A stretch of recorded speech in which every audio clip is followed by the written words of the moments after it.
या मंडळी नाश्त्याला आमच्याकडे शेवयाचा उपमा म्हणजे जीव की प्राण. तर आज परत फरमाईश आली आहे म्हणून कढई ठेवली आहे, त्यामध्ये तेल घातलं आहे. तेल गरम झालं त्यानंतर जिरे मोहरी सोबतच मिरची कढीपत्ता आणि कांदा काजूचे तुकडे सोबतच मटार घातलेले आहेत. यावेळी शेंगदाणे घातले तरीही भारी टेस्ट येते.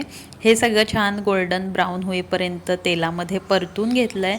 त्यानंतर यामध्ये थोडीशी हळद आणि चिरलेला एक अर्धा टोमॅटो ॲड केलेला आहे, तो सुद्धा यात मिक्स केला आहे. त्यानंतर बारीक चिरलेली कोथिंबीर आणि पुदिन्याची पानं या ठिकाणी ॲड करून घेतली आहेत. आणि आता यामध्ये मी घालणार आहे शेवया. तर या शेवया डीमार्टमध्ये जे पाकिट मिळतं त्याच आहेत. आणि या आता ह्याच्यात मिक्स झाल्यानंतर चवीनुसार मीठ घालायचं आहे आणि जितक्या शेवया आहेत त्याच्या निम्मच पाणी घालायचं आहे. तर इथं मी साधारण अर्धा ग्लास पाणी गरम करून घेतलेलं आहे आणि ते यामध्ये घातलं आहे आणि 5 मिनटं झाकून याला छान वाफ काढून घेतलेली आहे आणि मोकळा सरसरीत असा इथं शेवयाचा उपमा खाण्यासाठी तयार झालेला आहे. धन्यवाद.